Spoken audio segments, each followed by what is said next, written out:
Kryetari i Këshillit Gjyqësor Aleksandar Kambovski pyetur nëse procedura gjyqësore e tragjedisë së zjarrit në Koçan mund të mos zhvillohet në Koçan. Tha se akoma është herët për të folur për diçka të tillë. Ai tha se procedura është në zhvillim dhe se Këshilli Gjyqësor do të veprojë në bazë të ligjit. Dostave në informacion.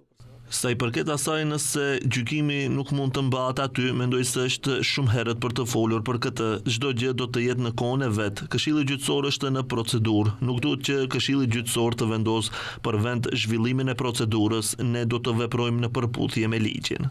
Ndërkohë, sot nga opozitarja LSDM kanë akuzuar se 4 javë pas tragjedisë në Koçan, ende nuk ka zgjerim të hetimeve dhe kanë bërë thirrje për hetim të drejtë për rastin e Koçanit.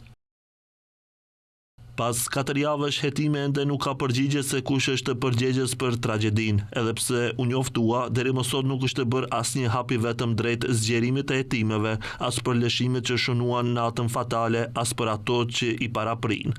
Asnjë person nga MPB-ja, Policia Rajonale e Koçanit, Policia Rajonale e Shtipit apo Byroja e Sigurisë Publike, edhe nëse kanë qenë në pozita përgjegjëse me 1 mars, nuk është iniciuar asnjë procedurë.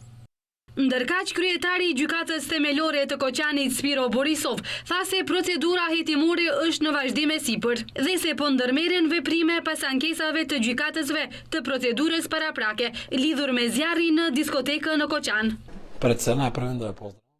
Procedura hetimore është duke u zhvilluar, po ndërmerren veprime për ankesat e paraqitura kundër vendimeve të gjyqtarëve në procedurat e mëparshme dhe kjo është gjithçka që mund t'ju jap si deklarat në këtë moment.